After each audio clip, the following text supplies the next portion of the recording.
Olá, seja muito bem-vinda, seja muito bem-vindo ao canal da Sociedade Brasileira de Dublagem, onde a gente vai sempre ter conteúdos de qualidade sobre dublagem e eu sempre falo que outras coisitas mais, porque outras coisas que nos interessem também pode estar aqui no canal da Sociedade Brasileira de Dublagem, coisas que interessem a mim e a você, ok?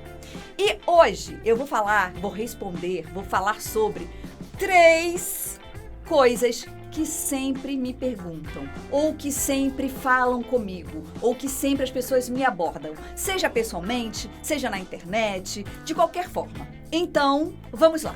A primeira coisa é: eu preciso ter DRT para dublar? Eu preciso ter registro profissional de ator para dublar? Sim, e vou te explicar por quê. O trabalho do dublador, eu sempre falo que ele é uma ramificação. Na verdade, eu sempre brinco que é um braço do trabalho do ator. O ator, ele tem várias plataformas para ele atuar.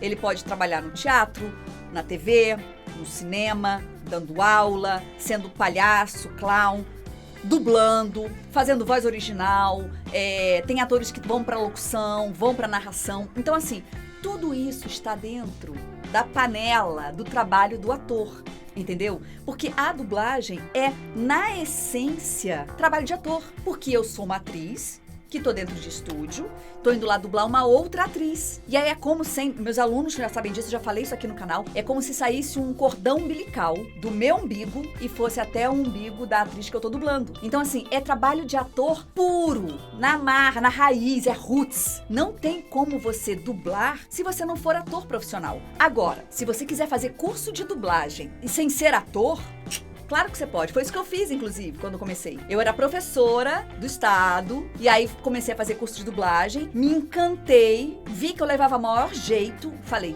então tá, vou virar atriz para ser dubladora. No primeiro momento, foi isso que eu quis fazer, virar atriz para ser dubladora. Depois, é óbvio que eu me encantei com o trabalho de ator, de atuação, de atriz, e fiz de tudo. Televisão, cinema, muito teatro, muita coisa, sempre dublando também. Mas, se você quiser virar ator, atriz, para trabalhar só com dublagem, ou então, já aconteceu também, a pessoa fez aula de dublagem comigo, se encantou pela dublagem, foi virar ator para poder trabalhar com dublagem. Se encantou com o negócio, começou a fazer cinema, nunca mais dublou. Tudo pode acontecer na sua vida. Na verdade, é uma questão de escolha, sua escolha. Mas para você trabalhar com dublagem, você precisa ser ator. Para você fazer curso de dublagem, você não precisa ser ator ainda. Você pode fazer ao mesmo tempo. Ou simplesmente você pode fazer curso de dublagem porque você quer fazer curso de dublagem. Você é veterinária, você é advogado, você é professor e você quer fazer curso de dublagem. Tá tudo certo, nada te impede e tá tudo bem. Mas para trabalhar, você precisa ter o DRT, ou melhor, o registro profissional de ator. Então agora vamos à segunda pergunta que sempre me fazem, que é: as pessoas sempre dizem que eu tenho uma voz muito boa. Posso virar dublador? Posso trabalhar com dublagem? Que legal que você tem uma voz boa. Apesar de que eu sempre falo que eu sou meio contra essas coisas de a gente botar rótulo. O que é uma voz boa? O que é uma voz não boa? Né? Vamos parar pra pensar. Quando a gente fala em dublagem, a gente precisa de todos os tipos de vozes. De repente, voz boa, no caso para um homem, tem uma voz interessante, tem uma voz forte, tem uma voz firme, tem uma voz que reverbera, tem um grave poderoso. De repente, esse homem vai trabalhar como locutor, ou como narrador, ou como locutor de rádio. Aí sim tem que ter uma voz interessante. Agora, pra dublagem, qualquer voz é voz, tá? Eu já posso aqui desmistificar essa parada, tá bem? Mas então, voltando. As pessoas sempre falam que você tem uma voz boa. Posso então ser dublador? Pode, desde que você seja ator. E sabendo que essa sua voz boa, ela precisa estar a serviço do trabalho de ator que você vai fazer. Porque olha só, ter uma voz boa já aconteceu, gente, bastante. É por isso que eu tô falando isso. Já dei muita aula pra muita gente que tinha uma voz boa e aí quando chega na aula não consegue desmontar, sabe? Não consegue desmontar o personagem. E aí por exemplo, um homem. Qualquer homem que eu colocasse pra aquele cara dublar, o cara que tem voz boa, ficava uma coisa, então vamos lá. Então, querida, você não, porque nós precisamos ir agora. Eu falava, não, desmonta. Nesse momento ele tá falando com a mulher em casa, né? Ele tá brigando com ela, ele tá brincando com o filho. Não, mas é que a minha voz é assim. Não, a sua voz não é assim. A sua voz é uma voz e eu preciso que você desmonte você pra que a sua voz venha. Não se preocupa com a voz. Não tem que ter uma voz boa no microfone, mas como é que vai ficar minha voz no microfone? Dane-se como é que vai ficar sua voz no microfone. O importante é como você tá atuando. Então, assim, voz boa, que bom, é um presente que você ganhou, que você nasceu com ela. Mas para você ser dublador, você precisa ser ator e desenvolver você enquanto ator. E deixa a sua voz bonitinha lá para quando você precisar dela para uma coisa pontual, para um locutor, para um narrador ou para uma coisa mais, sei lá, pontual, um deus grego. Aí você vai e usa a sua voz poderosa, ou a mulher vai e usa a sua voz potente. Ok? Terceira coisa que sempre me falam ou que sempre me perguntam. Por que é que eu vejo às vezes o texto que está sendo dito na dublagem, está sendo falado uma coisa, e quando eu coloco a legenda está diferente? Ou, por que é que eu, às vezes, eu coloco eu falo inglês, e aí eu coloco na dublagem, tá falando uma coisa, e quando eu vou pro inglês, tá falando outra coisa, e tá diferente. Então vamos lá, são duas coisas distintas. Vamos primeiro pra legenda. A tradução pra legenda, a mulher que traduz pra legenda, não é a mesma mulher que traduz pra dublagem. Se por acaso for a mesma mulher, essa mulher vai ter que saber que ela vai ter que usar pra tradução pra legenda umas regras, e pra dublagem outras regras, porque são regras diferentes. Na legenda, a gente só pode usar 32 caracteres por segundo, que é quando o tempo do nosso olho piscar. Entendeu? Então, se a pessoa que tá falando, tá lá a atriz falando, parar de falar, não pode ter legenda. Então, se você quiser usar aquele tempo, a atriz terminou de falar e eu quero terminar de escrever o que ela tinha acabado de falar, eu não posso. No momento em que a atriz falou, parou de falar, eu tenho que tirar a legenda. Olha isso. Então, a legenda é um trabalho extremamente delicado, é um trabalho também bem artesanal, igual dublagem, só que de outra forma, em que o legendador, ele precisa ter muito poder de síntese, saber resumir muito bem, porque muitas vezes não vai dar tempo de botar os caracteres todos, porque não tem como botar muitos caracteres, e quando a pessoa terminar de falar eu vou ter que tirar. Então ele tem que se realmente reduzir para passar o máximo de informação no tempo que é permitido pelas regras da tradução para legenda.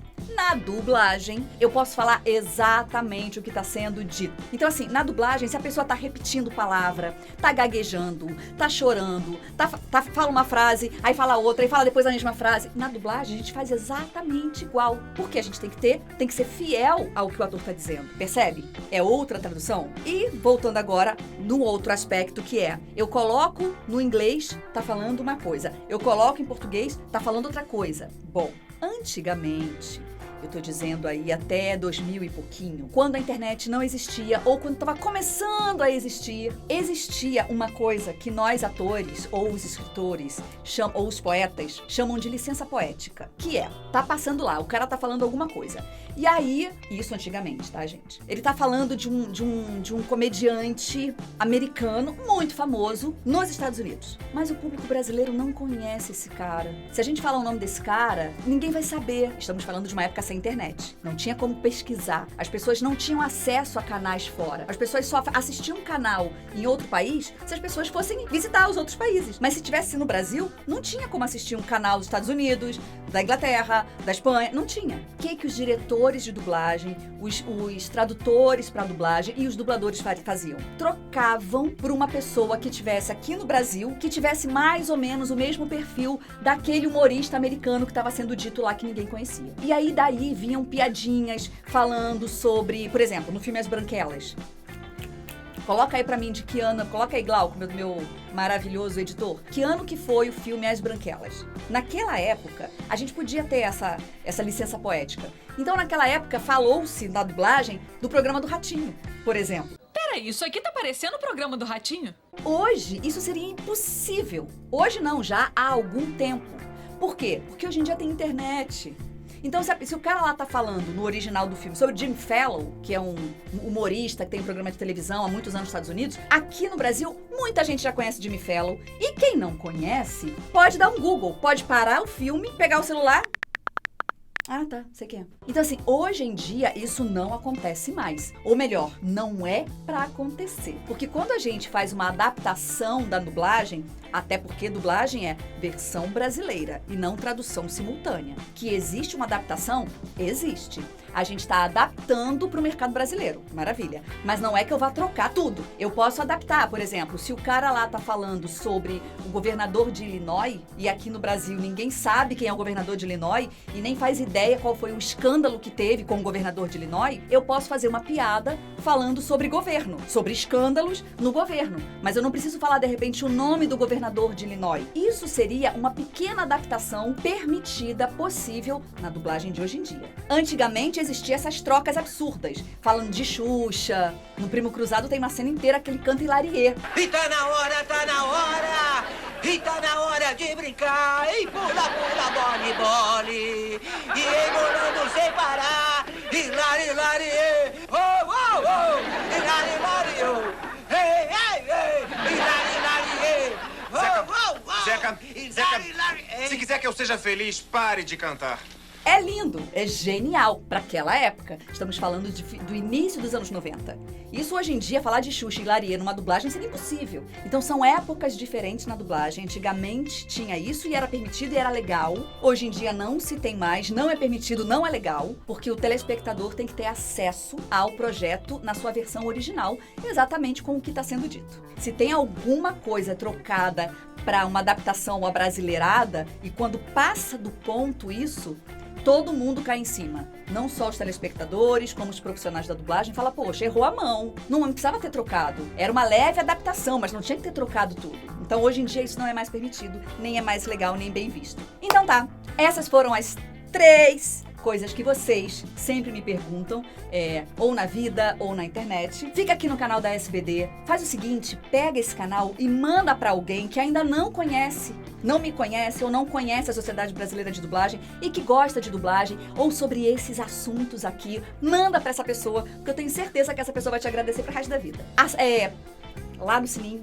Sabe o sininho? Pra avisar quando tem vídeo novo? Aperta lá, deixa lá ligadinho, o sininho bonitinho. E fica aqui com a gente, porque a gente vai continuar tendo muito conteúdo sobre dublagem e, como eu falo, outras coisitas mais que tem a ver com o nosso universo feliz da comunicação, tá bem? Um beijo, até a próxima!